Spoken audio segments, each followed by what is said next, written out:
This record was quite strange to make because sometimes we'd be recording it and I would just feel I feel exactly the same as I did in 1990 or 1986. And then I would just look at myself in the mirror and go, something is really wrong here. The main reason for wanting to record with the band again was I was just tired of being in a room on my own with a computer. If it's closer to any record, it would probably be closer to Rattlesnakes in terms of its one set of musicians, one sound that we tried to get for the whole record. I hope. When I say learn playing the banjo, kind of like I learned playing guitar, which is about as good as I need to be for me to play a song on it. I think I've made a sort of town and country record. I think there are elements to it that are very much a New York record. I mean, Fred and Rainey are really like a great New York rhythm section. But all of the rest of us playing the top lines, we're all country boys these days.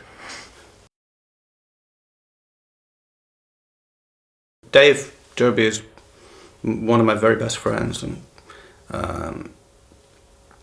he is one of the few people I will actually play a song to and say, what do you think? Most people I just say, this is the song, that's it. But with him, he actually had some input on the songwriting for the record. We sat down for a couple of days together and went over things. We didn't really co-write anything, but he would say, well, what if you tried something different here, or what if you tried to make the melody go up here? So he was important in the record, and I did the same thing for his next record whenever that happens. You know, I have certain things that I do, and I do them over and over again, and hopefully in different, fresh ways, but I think about the same stuff all the time. And I use the same chords all the time. I have no advice to give, really. I mean, it's, you know, if you have a voice of your own, it will emerge, and if you don't, it won't, and you'll give up. Or you should.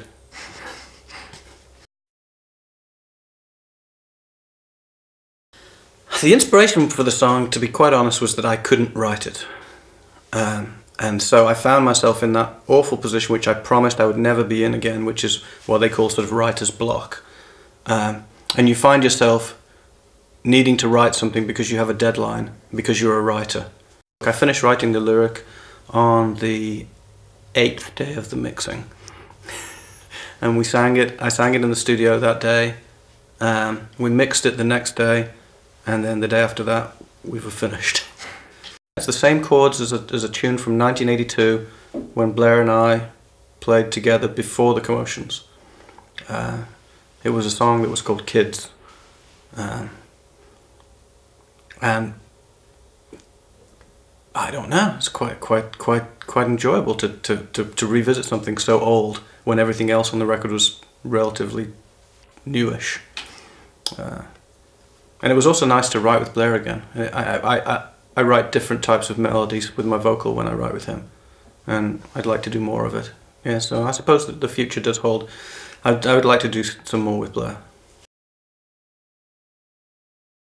I asked the fans to buy the album before I made it, without hearing any of the songs or anything, and I promised that I would make them a special limited edition, which they paid $45 for.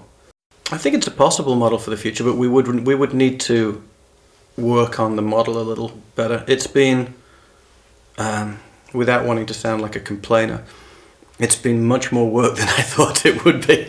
Just getting ready to ship 1,200 packages from our attic is quite a lot of work. I think my wife and I are in a mild state of panic right now, hoping that we don't mess it up too much. Well, the young idealists, probably most of them are the people that bought my record. They are what young artists call a street team. They are fans of mine around the world who come to my concerts and man the stall that sells the merchandise, or they put up posters in coffee shops and bars to let people know that I'm coming to town. I live where my family is. I have an American wife and my kids are basically American. I live with them. There are lots of aspects of the life that I like a lot. There's a lot of things about living in the UK that I'm happy I'm away from. And there's a few things I miss. Humour. So I like, and the media, the newspapers, television. I think it's a much higher quality than in America. The more I come to Germany, the more I enjoy it. I have German friends. I enjoy, believe it or not, I like German food. I like German beer, and I like schnapps. Every record that we made in the 80s, I thought was the last one.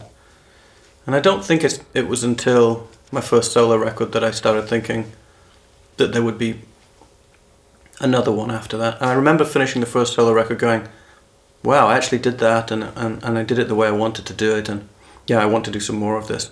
And then a little bit after that, with maybe a roundabout love story, I started to realize that I had finally sort of a body of work that was something worth having. I think it gets harder because you don't want to just write the same song that you've written before. You want to try and do something which is a worthy addition to your body of work. And there's only so much that an individual writer can be naturally interested in.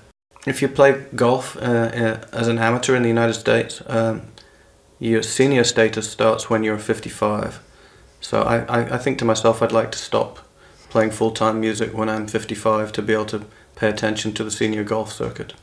I don't know why other people do it. I think that there is definitely there's something to do with the golf swing, which a lot of people teach the golf swing, talking about music, 1, 2, 3, 2, 2, 3. There's rhythm is important, but brute force is not so important. So yeah, you do find that people with a sense of rhythm can be not too bad at golf. But for me, it's just something which is I mean, I liked it because it was the opposite of what I did. It takes me, I meet completely different people.